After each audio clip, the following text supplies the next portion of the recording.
beautiful stories such as presented by Sophie of AMJ or by Thomas, by GWO. I've got one rejection by the Academy of Management Conference, but then EURAM is very kind. So therefore I'm presenting this paper here. I think that it would be very unfair if I take the credit of this paper. The credit of this paper goes to my colleague, Mariam, who is an assistant professor in Islamabad at Pakistan Institute of Development Economics. She has also a recorded video for us.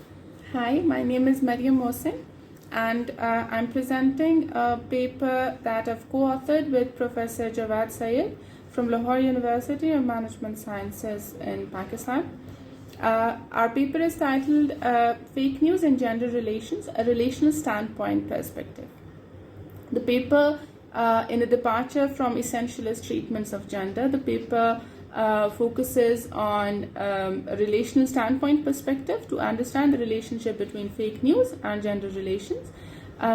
You're seeing three prominent cases that were reported in Pakistan's mainstream media during 2019 and 2020. With the increase in the usage of online sources and the internet for news, especially during the last decade, there is an increasing risk of false or fake news due to the problems of checking credibility of news sources online. Therefore, fake news or false news is a phenomenon related particularly to online news sources where there is no way of fact checking. In the past few years, the increasing use of online media and digital media as a source of news. At the same time, there are also concerns about fake news. There are also concerns about false accusations. There are also concerns in terms of the decline of trust in the news which is being disseminated to all of us, wherever we are. So this specific paper is focused on gender relations, fake news, false accusations in the context of harassment, rape and sexual violence, and particularly in the context of the significant impact of Me Too movement. It is important that whereas we have seen the positive impact of Me Too movement, we should also be wary of some of those elements who might be abusing at least part of that movement to their own to promote their own individual or institutional agendas. Now let me refer to two lines in Urdu poetry by Pakistan's national poet Muhammad Iqbal, who is also equally respected in India. And Iqbal wrote a story for children many years ago, and in that story there are two lines which I vividly recall. One is "Koi bura nahi kudrat ke karkhane mein," which means that nobody is bad in his or her essence. So you see that here we are talking about indirectly gender essentialism, number one. And there is another line in the same poem which says that Sabat ek taghayyur ko hai zamane mein, which means that the only thing which is constant in this world is change. So this means that it would be erroneous to presume that entities are immutable. Individuals mute, and communities mute, and entities mute. So outside the workplace, they have been taking place from a feminist lens or from a radical feminist lens or whatever lenses, different lenses have been used. But maybe we need to take a look at this phenomenon from a relational standpoint perspective, where we are looking at not only the two actors within one story, but also the context of the story and the relationality of the story. So relational standpoint perspective, where we are interested in the standpoints of the individuals or the party. Of course, it's a departure. As by reference to Iqbal's poetry very indirectly indicated, it's a departure from essentialist treatment of gender. Perhaps that's also part of the reason that the paper was rejected by the Academy of Management.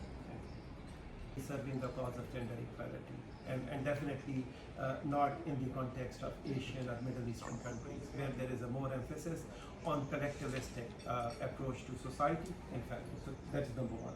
Number two essence, that we basically critique the essential treatment of men or women to have specific characteristic or traits. That is number two.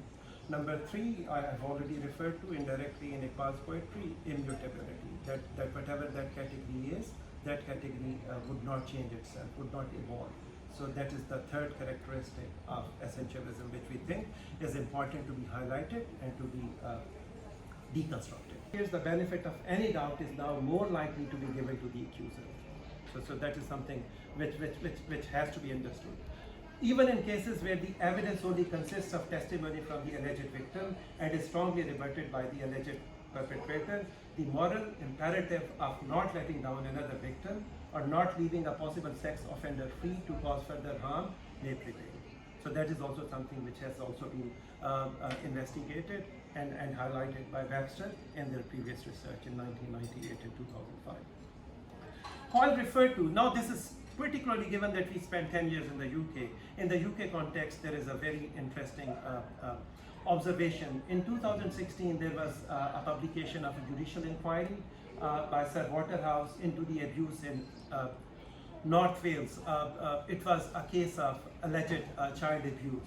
On a BBC program that discussed the findings, the former Chief Inspector of Social Work commented, "It may be that innocent people are being convicted, but we ought to be more worried about the guilty who might get away." So that basically shows the inclination of those in positions of power, in decision-making positions. So Hoyle notes that now these are Hoyle's words, Hoyle and colleagues' words, that this baleful remark implied that the abuse of children, no matter how long ago, was such a serious matter that it merited a reversal of the legal principle of the presumption of innocence in order to increase the prospects of securing conviction. So that presumption of innocence, that principle has been forsaken in this case in order in pursuit of political correctness. So relational standpoint insights I've already offered. It confronts gender essentialism. It presents standpoint and relational perspective. Now there are, ladies and gentlemen, we have limited time, but very quickly I would identify that for a span of 13 months in Pakistan, we identified 4 plus 1, another one has not been included, 4 high-profile cases where accusations were proven to be false to promote personal or specific commercial agendas. And those cases then had huge implications for those people who were falsely accused.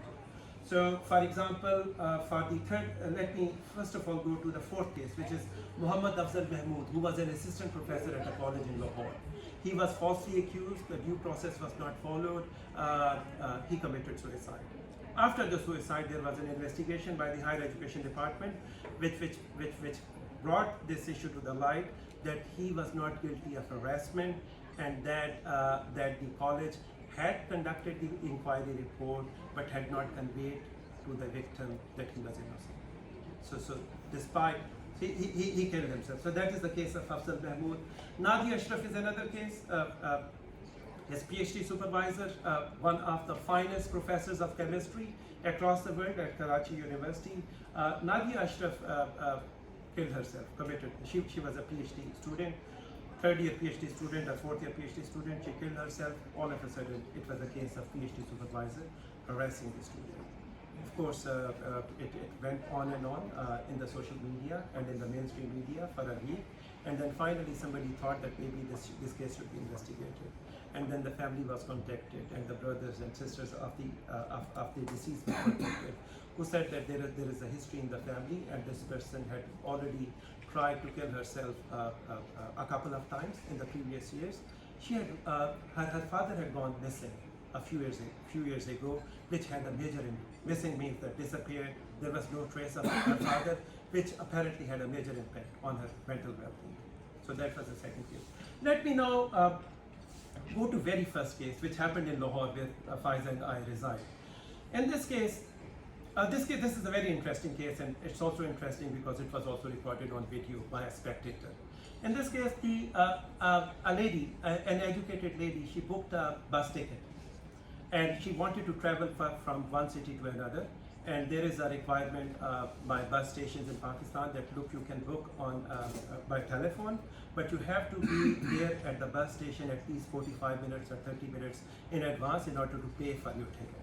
And if you don't appear within that time period, your seat is given to somebody else. So she, of course, she appeared late at the bus station. What happened was recorded on the video. Let me share the video with you. I hope that it works. आप इतना बात करेंगे तो कौन से बात करेगा? आप सुन रहे हैं, इधर वो काम में लगे हो, इधर आप काम में लगे हो। आप सुन रहे हैं, हम आपकी सुन रहे हैं, आपको बताया, उन्होंने आपको जवाब दिया है, पूरा जवाब दिया है कि इसमें आपको आधा घंटा पहले आके टिकट मैडम आप पूरे करने जो मर्जी करना आपको करें, आपको जो मर्जी करना करें, साथ में टिकट अगर चाहिए तो उसमें नहीं है सी हमारे। आपने जो करना वो करेगा। किसको कॉल मिला? आपने मिलाए कॉल, आपने मिलाए कॉल, जिसको मिलानी है आपने कॉल। तुम्हें तमीज नहीं है? हाँ, तमीज नहीं है बात करने की। If I'm saying something, तो तुम्हें तमीज से जवाब देना चाहिए ना। आप आराम से बात करेंगी तो मैं आराम से बात करूँगा। क्या जवाब दे रही हो? मैं घर से जवाब कर रही हूँ। तो मैं भी जवाब करूँगा ना। उसने लगे हुए, इसमें लगे हुए, मुझे कोई जवाब दे रहे हो? अच्छा, बात सुन रहे हैं, खड़ी होके यहाँ पे, जी सर बता दें, मुझे जरा टाइम दे दें। जी कर रहे हो आप लोग? खड़ी होके खड़े से मैं आप सीख रही हूँ। मेरी सीख गई है, सीख गई है। मैंने उस पर मीटिंग खोलोगी, हमारे पास आधा घंटा पहले आना। आगे कॉर्पोरेट हरासमेंट केस कर ठीक है? ओके। हमारे पास CCTV है। चोरी है ना? मैं यहाँ पे भौंकने नहीं खड़ी हूँ, तुम्हें सुनाई नहीं दे रहा। अपना तुम्हारी बहन ने वहाँ खड़ी होती यहाँ पर और वो कह रही होती, मैं किससे कर रही हूँ? आराम से तुम बात करें। आराम से बात करो। लड़की है, लड़कियों की तरह बात लड़की करें। हूँ ना तो लड़की की रिस्पेक्ट करना सीखो। तो आप आराम से बात करें ना। आराम से सुन रहे हो तुम और क्या तुम्हारे से जिम्मेदार काम नहीं आगे? जवाब दिया, उसने पूरा प्रॉपर जवाब दिया आपको। आप लोग क्या देख रहे हैं खड़े हुए? कहाँ से चल रहे हैं यहाँ पे? या कहीं मूवी की कोई हो रही है यहाँ पर शूटिंग? पर्सनल होना तो अभी आप जाए। ये talking with me, okay? Now you can go.